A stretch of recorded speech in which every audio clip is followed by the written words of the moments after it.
पाल पोस बड़ा किया, कष्ट दिया न कोई। अपनी तो संतान की चिंता हर माँ बाप को होए। जय श्री राम दोस्तों। हमारी आज की कहानी है माँ हो तो ऐसी। ए बुढ़िया, चुपचाप बैठ जा और अपने काम से काम रख ले। मेरे मामलों में ज्यादा टांग अड़ाने की कोशिश भी मत करना। ज्यादा बकबक करेगी तो मैं अभी इसी समय इसी चाकू से अपनी जान ले लूंगी और फिर तुझे मेरे खून के इल्जाम में पुलिस पकड़ कर ले जाएगी। देखना फिर तेरा क्या होगा। फिर कौन तुझे बचाएगा। फिर पीसती रहना बैठी बैठी जेल में चक्की। बहू की बात सुनकर बुढ़िया डर गई और खामोश होकर बैठ गई। आज मेरी तबीयत बहुत ज्यादा ही खराब थी। मुझे दस्त लग रहे थे और मैंने बहू को पानी उबालकर नमक चीनी पानी पकाने के लिए कह दिया। बस इतनी सी ही बात थी कि बहू भड़क उठी और मुझे जान से मारने की धमकी दे रही थी। बहू आए दिन मुझे ये धमकी दिया करती थी, जिससे मुझे बहुत डर लग जाता था और मैं उससे कुछ भी नहीं कहती थी। यमुना बहन, ओ यमुना बहन, अरे कैसी तबीयत है तारी। अरे कौन है। अच्छा राधा तू है। क्या बताऊं राधा बहन, आज तो मेरी हिम्मत जवाब दे गई। सुबह से दस्तों की शिकायत हो रही है। शौचालय जाते जाते पैर टूट गए हैं मेरे तो। यमुना बहन, ऐसा क्या खा लिया था रात को जो इतने दस्त लग गए। अरे क्या बताऊं राधा बहन, कल से पेट में खराबी हो रही थी, इसलिए अनुज को कहा था कि तोरई लेकर आना, उसकी सब्जी बना लूंगी। लेकिन ये अपनी पत्नी के कहने पर बैगन उठा लाया और बैगन का भरता बनाया और मुझे भी वही खिलाया। एक तो मेरे दांत नहीं रहे। तोरई की पतली सब्जी से रोटी अच्छे से चबाई जाती है। मुझसे बैगन का भरता इतनी मुश्किल से खाया गया, लेकिन भूख इतनी थी कि क्या करती, मन मसोस कर वही खाना पड़ा। उसको खाते ही मेरी हालत तो खराब ही हो गई। राधा देवी, हे भगवान, इन बच्चों को कभी अकल नहीं आएगी। वो तो नीलम आई हुई थी, इसीलिए मैं 2-3 दिन से नहीं आ पाई थी, नहीं तो मैं ही घर से खाने को ला देती। लेकिन तुम्हारी हालत तो मुझे बहुत ज्यादा ही खराब लग रही है। चलो खड़ी हो जाओ, थोड़ी सी हिम्मत करो, मैं ही तुम्हें डॉक्टर के पास ले चलती हूँ। हाँ हाँ चल ले चल। अब तो जान सी निकली जा रही है। पिछले महीने कविता आई थी, वो देकर गई थी कुछ पैसे मुझे, उन्हीं पैसों से ले आती हूँ दवाई। हाँ हाँ बाबा ठीक है चलो। यमुना देवी जी बदहवास हालत में पड़ी हुई थी, तो उनके पास उनकी पड़ोसन राधा देवी जी आई और उन्हें आवाज लगाकर उठाया। तो उन्होंने उनको अपनी आप बीती सुनाई। तो राधा देवी उन्हें डॉक्टर के पास लेकर जा ही रही थी। यमुना देवी जी धीरे धीरे खाट से उतरी और अलमारी में से पैसे लिए और राधा देवी के साथ चल पड़ी। कमरे से बाहर निकलने पर यमुना देवी जी की बहू पायल ने उन्हें देखा तो नाक मुंह बनाते हुए बोली, कहाँ जाने की तैयारी है। किस तरह चल रही दोनों महारानी बनठन कर। राधा देवी, बहू तेरे सास की तबीयत बहुत ज्यादा खराब है, डॉक्टर के ले जा रही हूँ। पायल तिड़क कर बोलती है, ओहो ये बात है। अब महारानी विक्टोरिया को अब पड़ोसी लेकर जाएंगे डॉक्टर के यहाँ पर, घर के लोग तो मर गए हैं ना। यमुना देवी, तो बहू तू ले चल फिर। पायल, नहीं नहीं, मेरे बस का नहीं इस बुढ़िया को लेकर जाना, तुम लोग ही लेकर जाओ इसको। जो हो सके तो वहीं छोड़ देना इसको और लौटाकर घर मत लाना। राधा देवी और यमुना देवी उसे देखती रह गई और फिर चुप कर चल पड़ी। यमुना देवी जी जब शादी हुई थी उसके कुछ समय पश्चात ही राधा देवी जी की भी शादी हुई थी। पड़ोस में होने के साथ साथ दोनों अच्छी सहेलियां बन चुकी थी। अब यमुना देवी जी इस घर में आई तो उनके पति कुंदन कुमार जी ने उन्हें पहले ही बता दिया था कि मेरी माँ थोड़ी गुस्से वाली है, उनका ध्यान रखना। बस ये बात यमुना देवी जी ने अपने पल्लू से बांध ली थी और उनके मरते दम तक सेवा करती रहीं। ससुर जी का देहांत यमुना जी के विवाह से पहले ही हो चुका था। उनकी सास ने अपने जीवन में बहुत दुख उठाए थे, इसीलिए यमुना देवी अपनी सास की बहुत सेवा करती थी। वह अपनी बहू की सेवा से बहुत खुश हुआ करती थी। उनका गुस्सा शांत हो गया था। कुंदन कुमार जी भी अपनी माँ की सेवा में कभी कोई कमी नहीं आने देते थे। वह अपनी पत्नी को उतना ही प्यार करते थे और अपनी माँ को भी हद से ज्यादा प्रेम करते थे। कुंदन कुमार जी की मां ने अपने देहांत से पहले जिस घर में वह रहते थे उस घर को अपने बेटे के नाम कर दिया था। बाद में कुंदन जी ने वह घर बेच दिया था और दोनों पति पत्नी ने अपनी मेहनत से दूसरा नया एक बड़ा सा घर बना लिया था जिसकी कीमत आज करोड़ों में है। कुंदन कुमार जो एक सरकारी नौकर थे, घर में खाने पीने की कोई कमी नहीं थी। दोनों ने अपने प्रेम से अपने घर को स्वर्ग बना रखा था। इनके यहाँ पहले 3 बेटियों ने जन्म लिया, लक्ष्मी, सरस्वती और गंगा। फिर बेटे ने जन्म लिया जिसका नाम उन्होंने अनुज रखा। तीनों बेटियों का विवाह तो कुंदन जी अपने हाथों से करवा गए थे, लेकिन अनुज अभी बढ़ रहा था और उसे गंभीर बीमारी से चलते उनकी दोनों किडनी फेल हो चुकी थी। इलाज भी बहुत करवाया, लेकिन भगवान को शायद कुछ और ही मंजूर था। वे काफी दिनों तक बीमार रहे। अनुज भी विवाह लायक हो चुका था। कुंदन जी को अपने बेटे की शादी करने का बड़ा ही अरमान था कि अनुज का विवाह वे अपने दोनों हाथों से करवा सके, किंतु यह सौभाग्य उन्हें प्राप्त न हो सका। उनके विवाह से पहले ही वह चल बसे।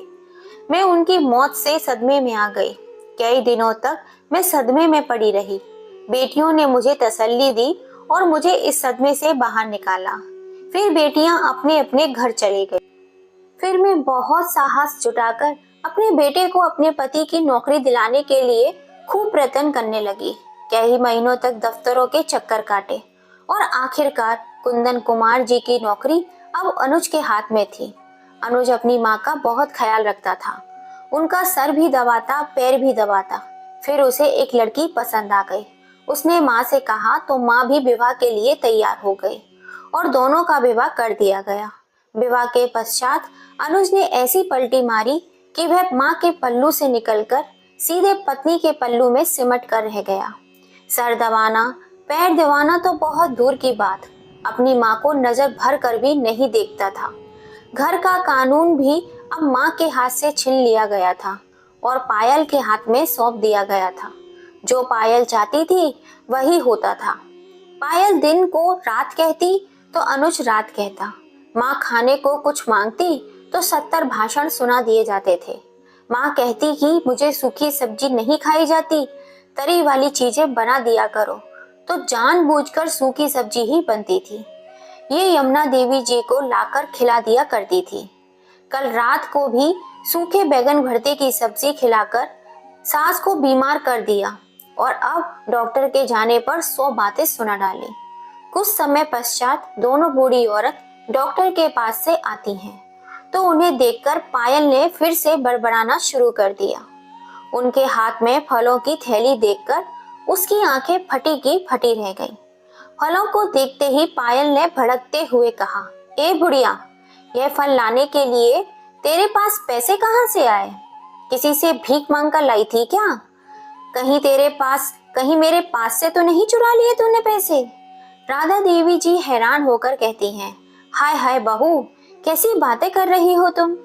यमुना बहन तो अपने पैसे लेकर गई थी, सरस्वती ने दिए थे उन्हें। इन्हें पायल तिड़क कर बोली, आप क्या कहना चाहती हैं कि हम तो इन्हें पैसे देते ही नहीं हैं? माँ को आप हमारे घर में आकर आग मत लगाया करो। पायल के शब्द सुनकर दोनों सख्त रह गईं। यमुना देवी जी ने राधा देवी जी की तरफ देखा तो राधा देवी जी की आंखों में आंसू थे। उन्होंने राधा देवी जी के कंधे पर हाथ रखा और कहा, राधा बहन, तुम आराम से घर जाओ, कल आकर मेरा हाल चाल जान लेना।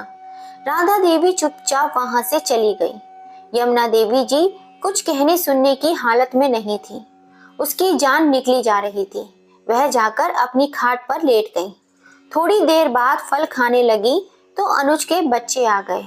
अनुज के 2 बच्चे थे, एक बेटा 8 साल का और एक बेटी 6 साल की।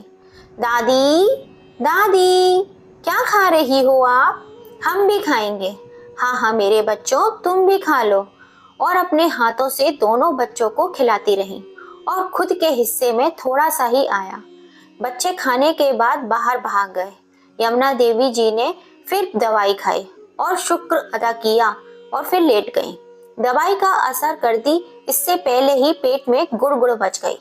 यमुना देवी जी जल्दी खड़ी हुई, लेकिन बूढ़ी हड्डियों में वो बात थोड़ी थी कि दौड़ी दौड़ी शौचालय पहुंच जाती। लाख कोशिश करने पर भी जब गया नहीं गया तो दस्त भी रुकने वाली चीज नहीं है। तो उनके शौचालय जाने से पहले ही कमरे में उनके दस्त निकल गए।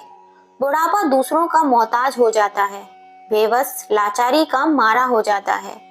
यमुना देवी जी सहम गई। उन्हें समझ में नहीं आया कि क्या करूं। वह बेचारी धीरे धीरे चलकर शौचालय तक पहुंची और पहले खुद को अच्छे से धोया। कपड़े बदले, अत्यधिक चक्कर आ रहे थे, कमजोरी भी बहुत अधिक आ चुकी थी। शौचालय में ही गिरने से बाल बाल बचे थे, लेकिन बहू के डर से साहस जुटाना पड़ रहा था। बाथरूम से पानी भरने लग रही थी, तभी बहू अपने कमरे से बाहर निकल कर आई।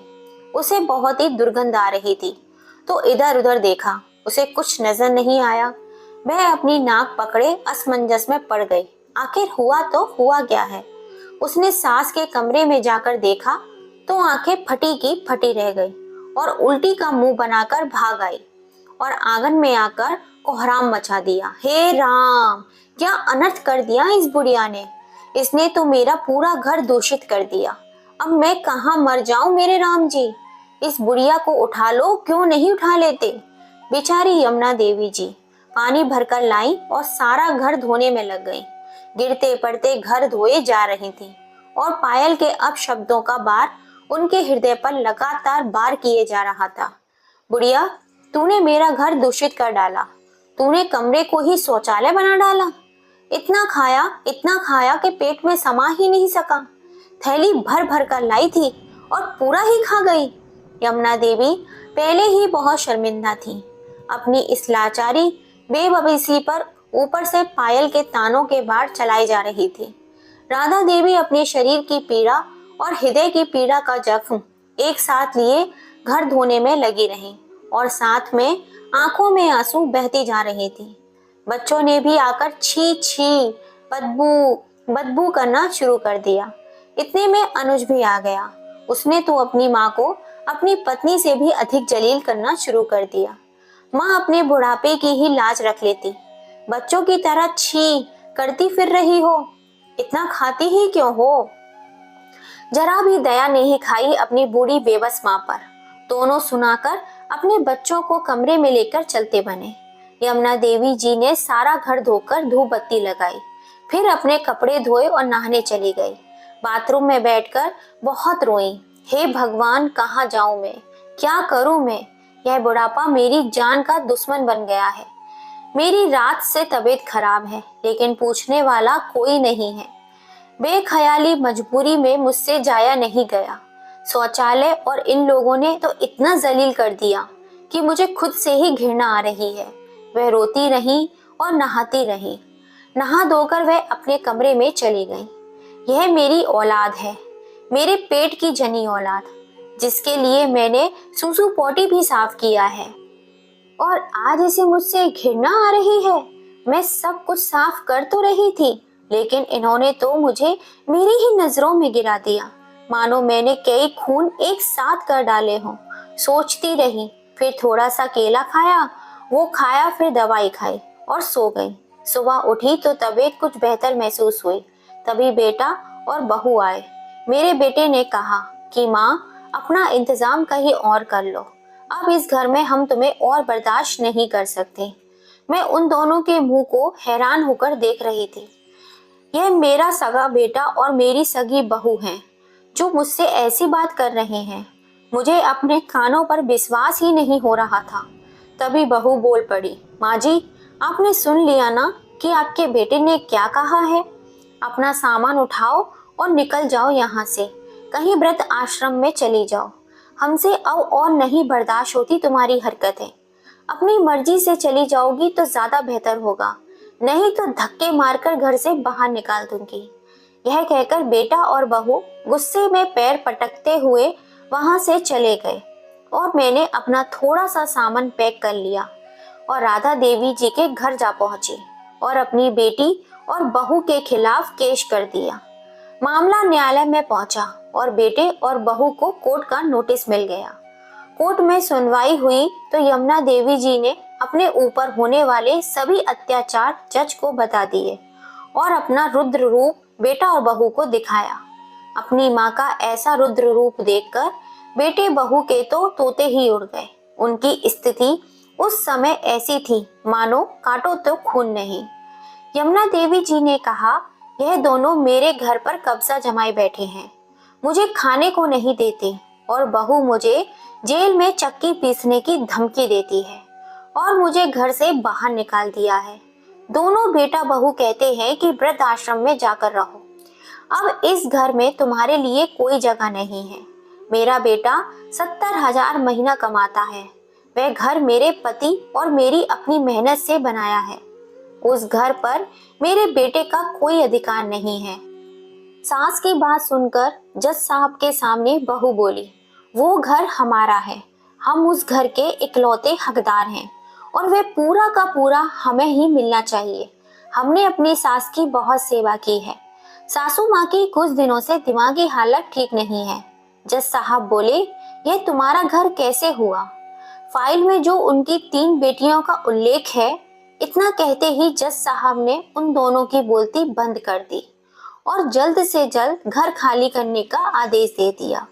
घर खाली होने लगा तो अनुज और पायल दोनों सीडीएम के गुहार करने लगे और वहां जाकर हाथ पैर जोड़ने लगे। उनसे कहने लगे, कृपा करें, हमें कुछ महीनों का समय दे दिया जाए।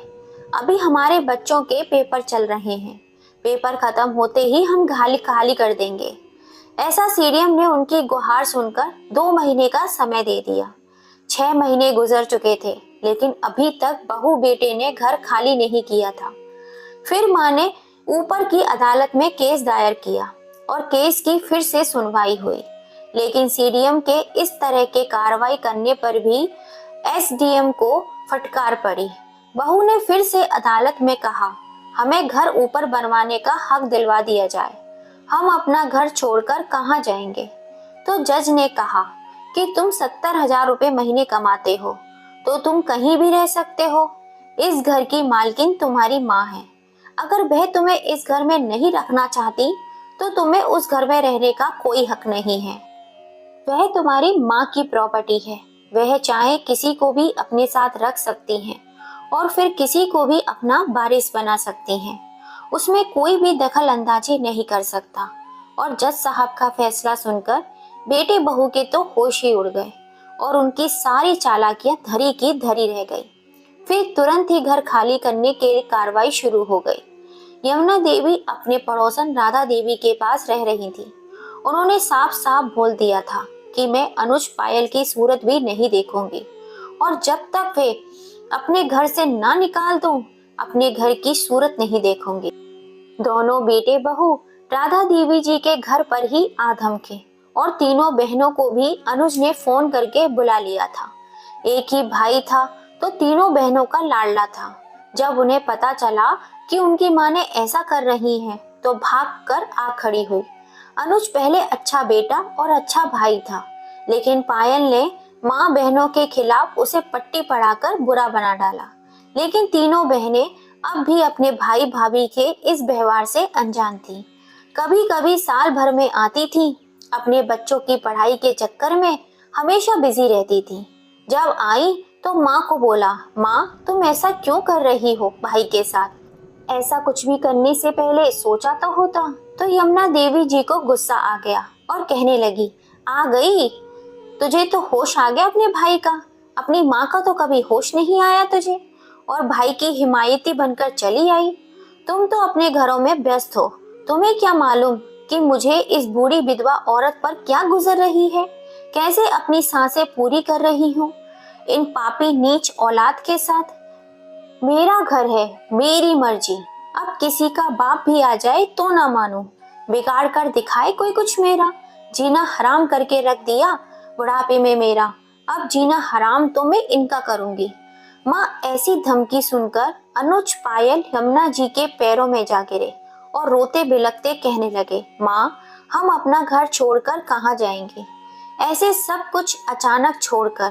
तभी यमुना देवी जी गुस्से से बोली, मेरी तरफ से तो कुएं में जा गिरो। कुएं में भी जगह न मिले तो चुल्लू भर पानी में डूब मरो। रत्ती भर भी फर्क नहीं पड़ता मुझे। तीनों बेटियां भी चुपचाप सुनती रहीं और अपनी माँ का ऐसा रूप देखकर डर गईं। बोली, भाईजान कर ले अपना इंतजाम कहीं और। माँ नहीं मानने वाली।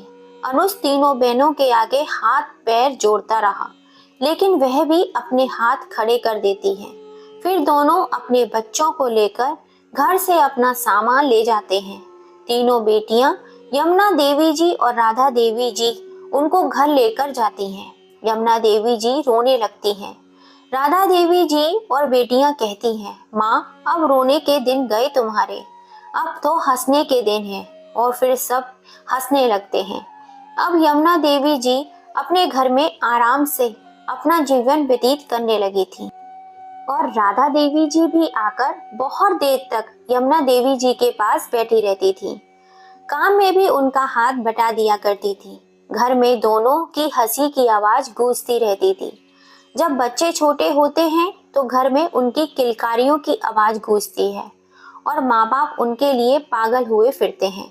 जब वही बच्चे बड़े हो जाते हैं तो वे माँ बाप की जुबान पर ताला लगा देते हैं। लेकिन जब एक माँ अपने बच्चे को जन्म दे सकती है, पाल पोस कर इतना बड़ा कर देती है, तो माँ क्या कुछ नहीं कर सकती। दोस्तों, ये कहानी सच्ची घटना पर आधारित है। आप इस कहानी के बारे में क्या कहना चाहते हैं? क्या माँ ने अपने बेटे बहू के साथ जो किया वो सही था या गलत? अपनी राय हमें कमेंट करके ज़रूर बताइएगा। और कहानी पसंद आई हो तो ज़्यादा से ज़्यादा अपने दोस्तों के संग शेयर कीजिएगा, लाइक कीजिएगा, सब्सक्राइब कीजिएगा। फिर मिलेंगे आपसे ऐसी ही किसी इंटरेस्टिंग कहानी के संग। जय श्री राम दोस्तों।